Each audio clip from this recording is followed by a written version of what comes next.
Hello friends, स्वागत है आपका एवरीडे लर्निंग हब में। तो आज की वीडियो आप लोग के लिए बहुत ही इंपॉर्टेंट होने वाली है, क्योंकि आज आप लोग को बताने वाले हैं कि इंडियन नेवी एमआर के लिए बहुत ही इंपॉर्टेंट क्वेश्चन, और इसमें जितने भी प्रीवियस ईयर क्वेश्चन थे वो सारी क्वेश्चन इसमें इंक्लूड किए गए हैं। तो ये वीडियो आप लोग शुरू से अंत तक जरूर देखिएगा, और जिन्होंने अभी तक पार्ट 1 नहीं देखे हैं वो पार्ट 1 जरूर देखिए। उसका लिंक आपको डिस्क्रिप्शन में मिल जाएगी, तो वहाँ से डायरेक्टली लिंक को क्लिक कीजिएगा तो आप लोग पार्ट 1 की वीडियो देख सकते हैं।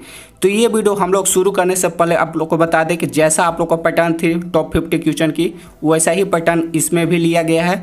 तो आप लोग ये वीडियो शुरू से अंत तक जरूर देखेगा। तो चलिए आज की वीडियो हम लोग शुरू करते हैं।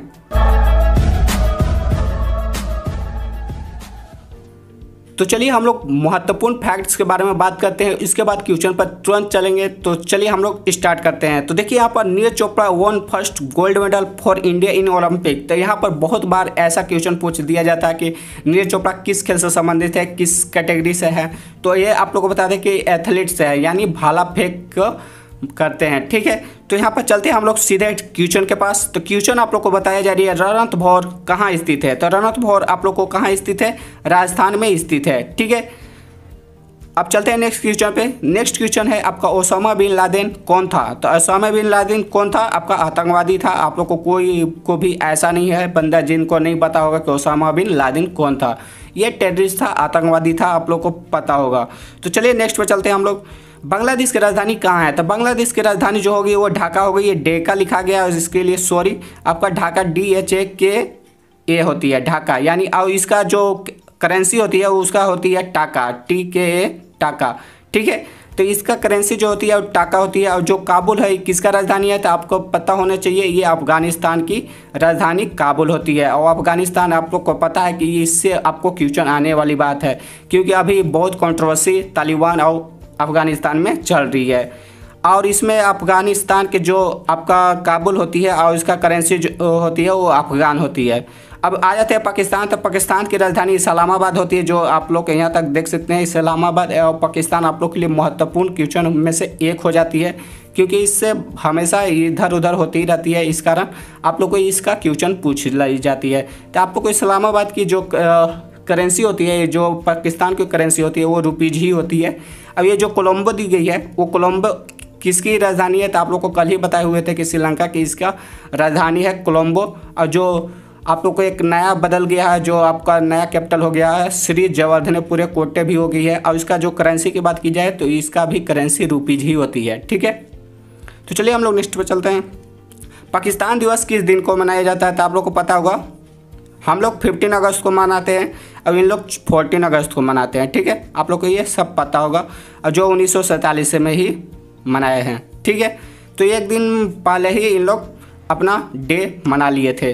ठीक है, तो चलिए नेक्स्ट पे चलते हैं। स्टैचू ऑफ यूनिटी कहाँ स्थित है। तो स्टैचू ऑफ यूनिटी जो है होती है वो आप लोग को कहाँ है, ये आपका कंबोडिया में है। कंबोडिया आप लोग लिख लीजिएगा, ये कवेडिया गलती लिखा हुआ है, कंबोडिया लिख लीजिएगा, कंबोडिया। ठीक है, कंबोडिया लिख लीजिएगा। और आप लोग को बताया जाए स्टैचू ऑफ लिबर्टी जो गुजरात में स्थित है, ये सबसे ऊंची में है। आप लोग को जो सरदार वल्लभ भाई पटेल की आपका गुजरात में है वो आपका सबसे बड़ी है, जो स्टैचू ऑफ लिबर्टी है। और ये स्टैचू ऑफ यूनिटी है जो सेकेंड लार्जेस्ट ऊंचाई वाले में है। ठीक है, तो चलिए हम लोग नेक्स्ट पे चलते हैं। अफगानिस्तान की राजधानी क्या है, तो ये बहुत इंपॉर्टेंट है। आप लोग को पहले ही भी बता चुका कि ये काबुल होगी, और इसका जो करेंसी होगी वो अफगान होगी। तो यहाँ पर आप लोग को जो भी है यहाँ पर कैपिटल ऑफिशियली आती देश के लिए नहीं है। ठीक है, राष्ट्रीय गीत वंदे मातरम की रचना किसने की थी, ये आप लोग को कल ही बता चुका था। जिन्होंने पार्ट 1 नहीं देखे हैं वो पार्ट 1 जरूर देखिएगा, क्योंकि उसमें बहुत इंपॉर्टेंट क्वेश्चन आप लोग को लिए कराया गया है। तो यहाँ पर जो देख लेते हैं आप लोग को कि ये बंकिम चंद्र चटर्जी जी हैं जो आपका राष्ट्रीय वंदे मातरम की रचना की हैं। और जो जन गण मन के की हैं वो RN टैगोर यानी रविंद्रनाथ टैगोर जी किए हैं। अब आ जाता है सशस्त्र बलों का सर्वोच्च कमांडर कौन है। जिन्होंने आप लोग नोट्स नहीं बना रहे हैं उन लोग नोट्स जरूर बनाइए, क्योंकि नोट्स बनाने से बहुत सारी आप लोग रिवीजन भी कर सकते हैं। क्योंकि वीडियो के माध्यम से आप लोग देख ही सकते हैं, बट नोट्स रहेगी तो आप लोग कभी भी रिवीजन कर सकते हैं, आप लोग टाइम को भी बचा सकते हैं। तो यहाँ पर बता दें कि सशस्त्र बलों का सर्वोच्च कमांडर जो होती है वो राष्ट्रपति होती है। ठीक है, प्रेसिडेंट राष्ट्रपति। ठीक है, राष्ट्रपति राष्ट्रपति होती है। ठीक है, तो चलिए हम लोग नेक्स्ट पर चलते हैं। धन्वंतरी संबंधित है, जैसे देख लिए हम लोग पूछ रहे थे ना आप लोग को सबसे पहले कि आप लोग को ये नीरज चोपड़ा किससे संबंधित है, तो ये एथलीट्स है। उसी तरह यहाँ धन्वंतरी संबंधित है, तो ये चिकित्सा से संबंधित है, यहाँ पर आ चुका है। ठीक है, तो ये चिकित्सा से आप लोग को संबंधित है।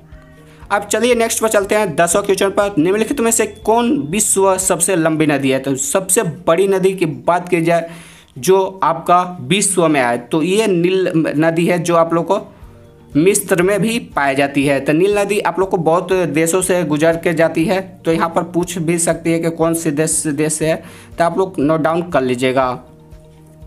अलमट्टी बांध नदी पर बनाया गया था। अलमट्टी बांध जो बनाया गया वो कृष्णा नदी पर बनाया गया है, और कृष्णा नदी आप लोग को जो है कर्नाटका के उत्तर साइड में आप लोग को दिख जाएगी, जो आप लोग को अलमट्टी बांध है।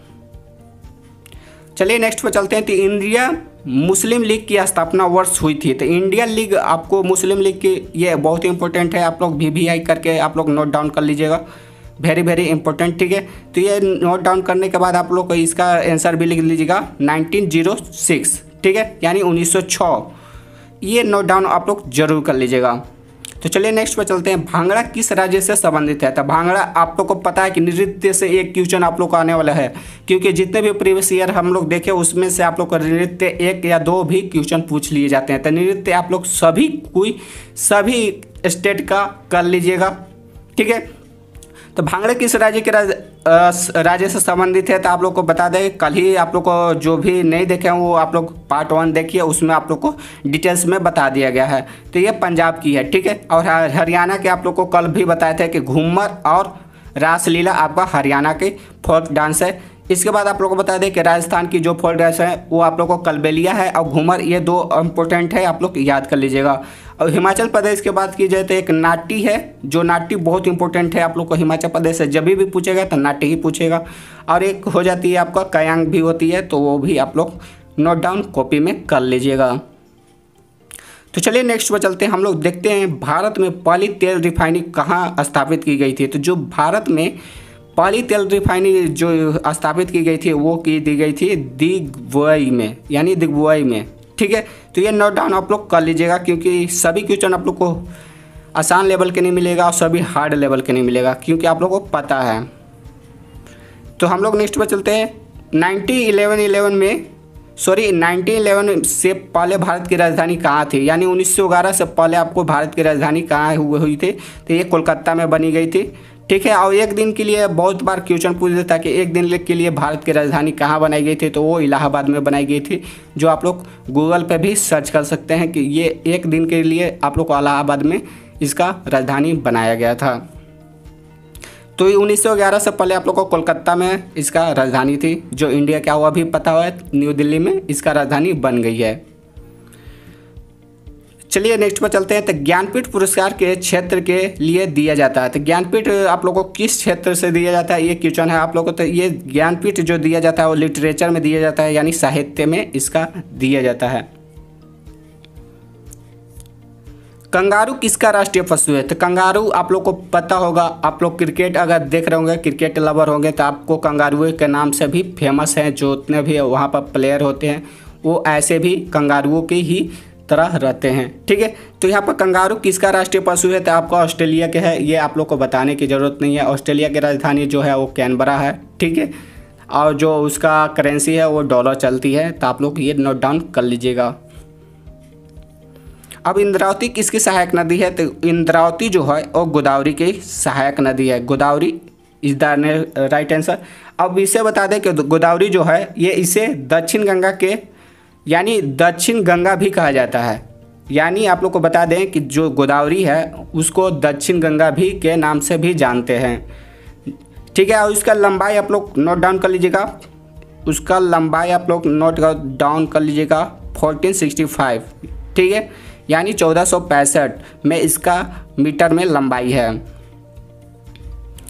अब अयोध्या नदी के तट पर स्थित है, तो अयोध्या किस नदी के तट पर स्थित है आप लोग को पता होगा, क्योंकि अयोध्या के कंट्रोवर्सी जब हुए थे, जब मंदिर बन रहे थे, उस समय अयोध्या से बहुत सारे इंपॉर्टेंट क्वेश्चन भी कवर किए गए थे इस चैनल पर, तो वो वीडियो आप लोग नहीं देखे हैं तो देख सकते हैं।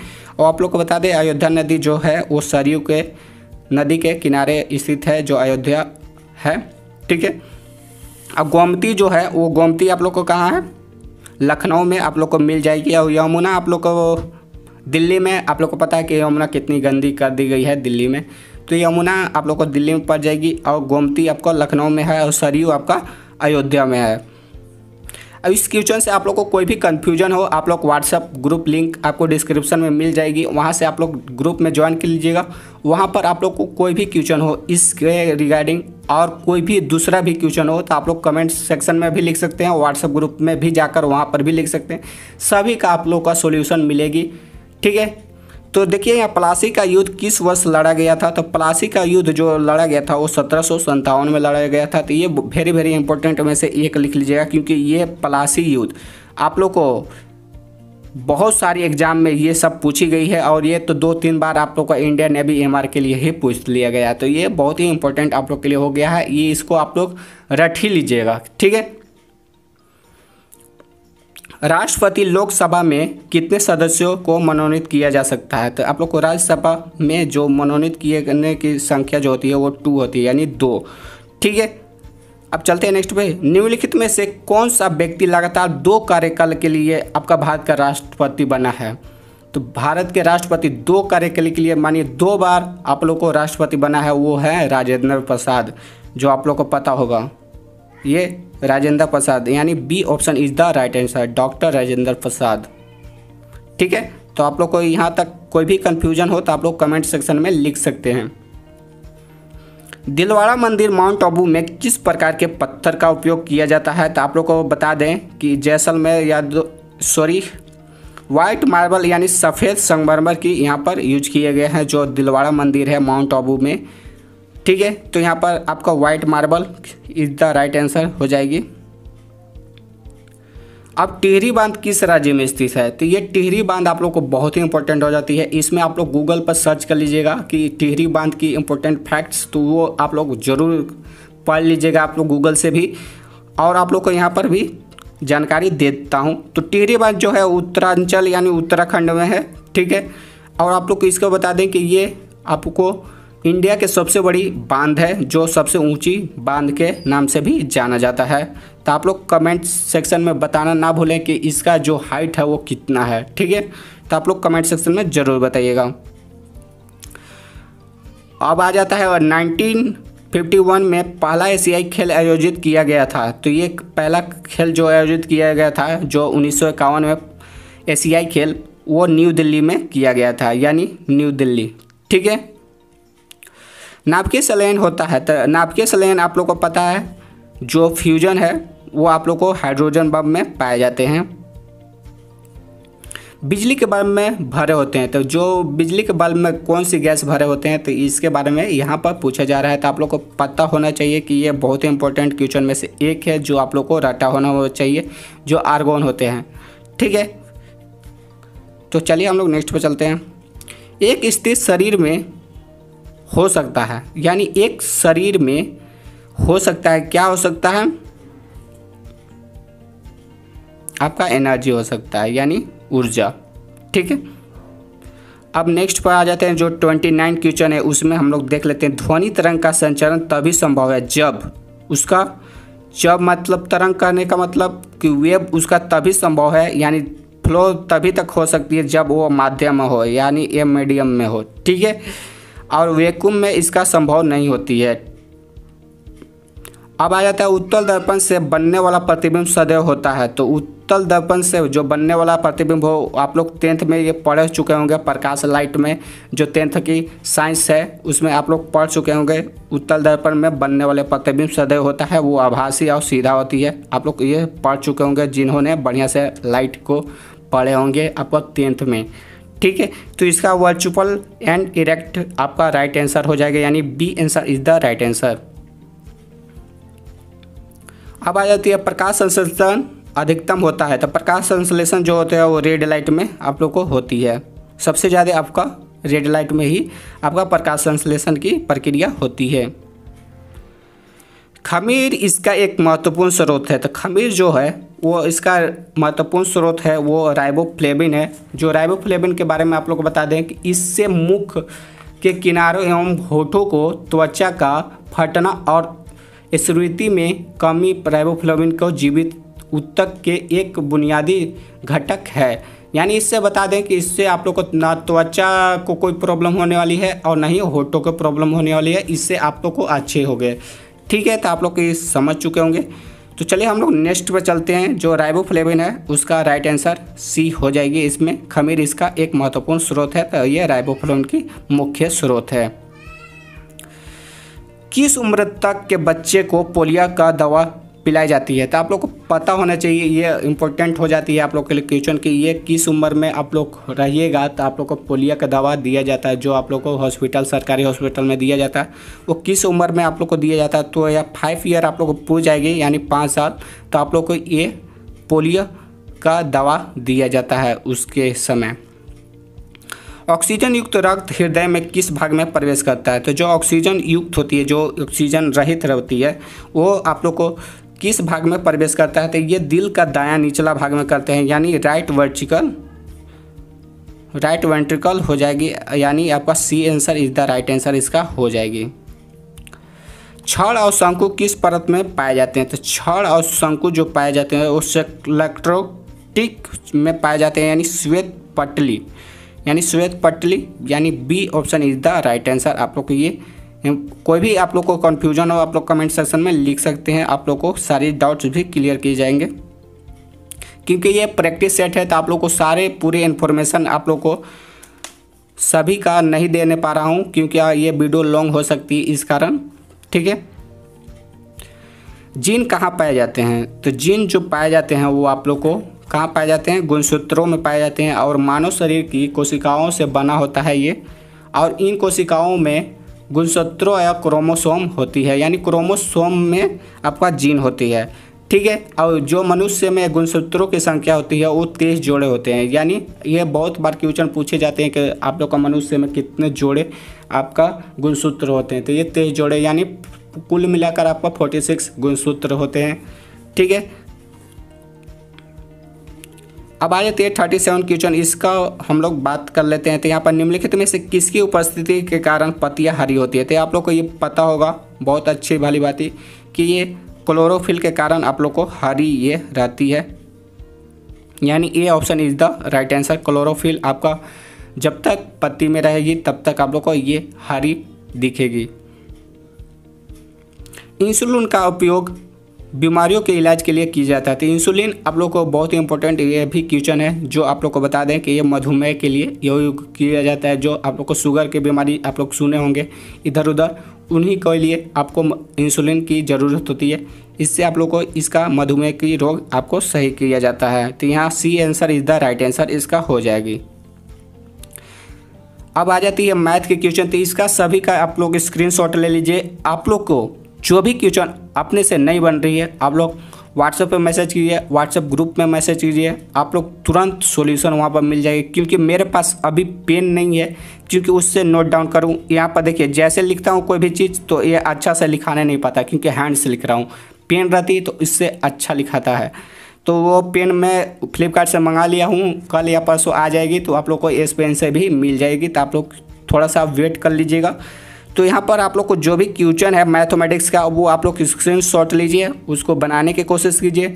इससे आप लोग के बहुत सारी हेल्प भी होगी। और आप लोग को कोई भी क्वेश्चन है आप लोग कमेंट सेक्शन में लिखिए, या आप लोग व्हाट्सएप ग्रुप में लिखिए।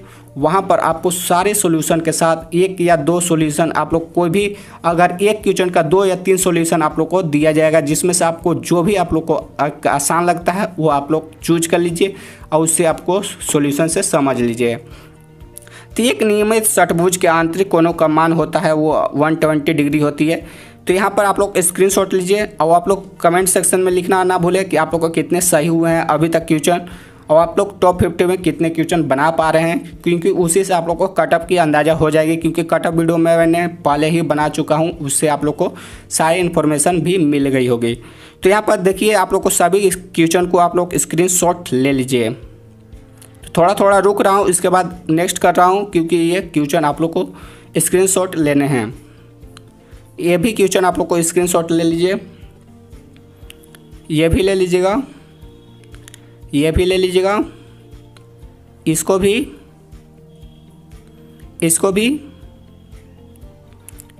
स्क्रीनशॉट, इसको भी ले लीजिएगा, इसको भी ले लीजिएगा। जिन्होंने आप लोग 10th में साइन थीटा कोसेक थीटा ये सब पढ़े हुए हैं वो आप लोग इसको क्वेश्चन को बना सकते हैं। वेरी इंपॉर्टेंट क्वेश्चन है और बहुत ही आसान भी ये क्वेश्चन है।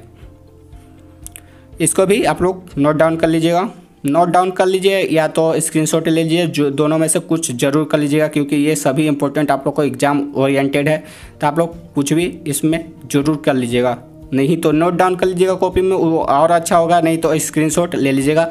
आप लोग को अगर इस क्वेश्चन से कोई भी कन्फ्यूजन है आप लोग कमेंट सेक्शन में लिखना ना भूलें, और आप लोग ग्रुप में जुड़े, उसमें से आप लोग को कोई भी क्वेश्चन नहीं समझ में आ रहे हैं तो आप लोग उसमें बताया जाएगा। तो ये रह गई आपको टॉप 50 क्वेश्चन, जिनमें से आप लोगों को कैसा ये सेशन लगा आप लोग कमेंट सेक्शन में लिखें ज़रूर। और वीडियो को लाइक्स जो टारगेट दिए थे वो टॉप 50 दिए थे, तो आप लोग 50 लाइक इसमें कर दीजिएगा क्योंकि ये वीडियो बनाने में बहुत सारी मेहनत लग जाती है। तो आप लोग ये लाइक करना ना भूलिएगा, और जिन्होंने पहली बार चैनल पर हमारे विजिट किए हुए हैं वो चैनल को सब्सक्राइब कर लीजिएगा क्योंकि डिफेंस के रिगार्डिंग ऐसे ही आप लोग को इस चैनल पर वीडियो मिलते रहेंगे।